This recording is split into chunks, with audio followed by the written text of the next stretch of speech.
Physics के नाम से याद किया जाता है। तो क्वांटम फिजिक्स ये हमारे पास फिजिक्स का एक ब्रांच है जिसमें हम क्वांटा की स्टडी करते हैं। तो ये क्वांटा क्या है? तो क्वांटा इज ये हमारे पास डिस्क्रीट। तो अब ये क्वांटम में समझाता हूँ कि क्वांटम का तो discrete and indivisible unit of energy है हमारे पास। एंड हमारे पास जो क्वांटा है ये वो discrete and indivisible unit of indivisible unit of energy. ये याद रखें कि quanta indivisible unit of energy है। तो इसको हम क्वांटम फिजिक्स कहते हैं। क्वांटम फिजिक्स क्या है? ये हमारे पास फिजिक्स का एक ब्रांच है जिसमें हम क्वांटा की स्टडी करते हैं। और क्वांटा क्या है? वो quanta is a discrete and indivisible unit of energy है। बस आप सिर्फ इतना याद रखिए, इनडिविजिबल यूनिट ऑफ एनर्जी है क्वांटा। आइए इसकी एग्जाम्पल की तरफ आते हैं कि क्वांटम फिजिक्स की एग्जाम्पल क्या है। एग्जाम्पल क्या है?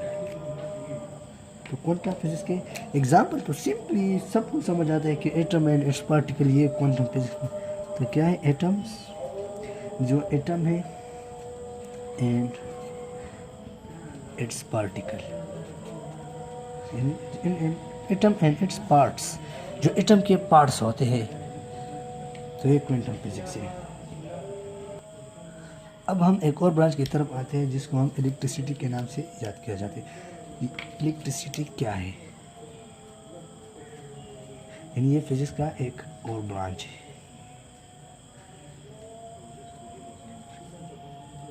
इलेक्ट्रिसिटी क्या है? इसको एक और नाम से भी याद किया जाता है जिसको हम इलेक्ट्रोमैग्नेटिज्म के नाम से भी याद किया। तो आइए देखते हैं कि इलेक्ट्रिसिटी या इलेक्ट्रोमैग्नेटिज्म क्या है। तो ये हमारे पास क्या है? फिजिक्स का ब्रांच है simply. So the branch of physics that deal with the study यानी इलेक्ट्रिसिटी में हम क्या स्टडी करें? तो study of property of charges, properties of charges. हम जो चार्ज की प्रॉपर्टी होते हैं इसको स्टडी करते हैं एट रेस्ट, यानी वो रेस्ट में है, या एज वेल एज मोशन, या वो मोशन में है एज वेल एज मोशन। तो ये हमारे पास है इलेक्ट्रिसिटी। इसका एक ये हमारे पास फिजिक्स के एक ब्रांच है जिसमें हम जो चार्जेस होते हैं उसकी प्रॉपर्टीज़ को स्टडी करते हैं एज वेल एज रेस्ट और मोशन, या मोशन में या रेस्ट में। इसका सिंपल डिफिनीशन भी कर सकते, एक और सिंपल डिफिनीशन भी इसका हम कर सकते, वो है the study of charges, the study charges, यानी जो चार्जेस होते हैं एट रेस्ट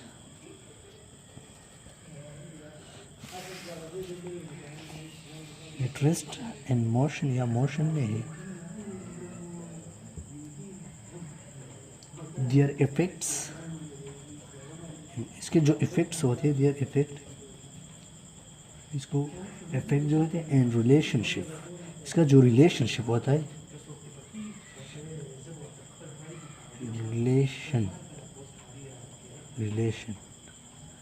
रिलेशनशिप होता है हमारे पास।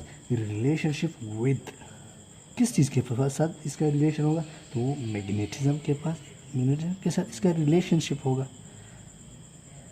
Study of charges at rest in motion, जिन्हें हम चार्जेस की स्टडी करते हैं कि वो रेस्ट में है, मोशन में है, और क्या इट्स देयर इफेक्ट्स, और इसके जो इफेक्ट्स होते हैं उसकी भी स्टडी करते हैं। एंड रिलेशनशिप विद मैग्नेटिज्म, यानी इसके पास इसके जो मैग्नेटिज्म है इसके पास यानी इसका रिलेशन क्या है आपस में, मैग्नेटिज्म।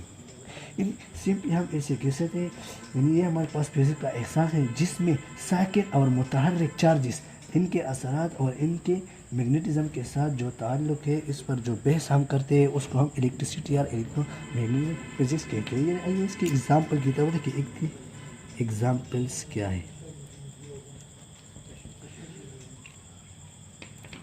इसके, यानी एग्जांपल्स क्या है? तो सिंपली इलेक्ट्रिकल जो हमारे पास इलेक्ट्रिकल चार्जेस होते हैं, चार्जेस मैग्नेटिक, जो हमारे पास मैग्नेटिक होते हैं,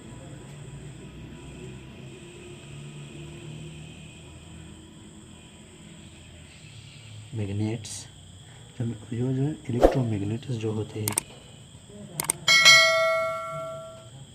जो हमारे पास इलेक्ट्रोमैग्नेटिक्स होते हैं, तो ये हमारे पास क्या हो गया इलेक्ट्रिसिटी के एग्जाम्पल से।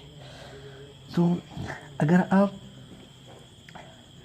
थोड़ा जहन इस्तेमाल करें तो ये जो हमारी मादी से बनी हुई दुनिया है और जो हमारे अंदर जो दुनिया है, हमारे बाहर जो दुनिया है, यानी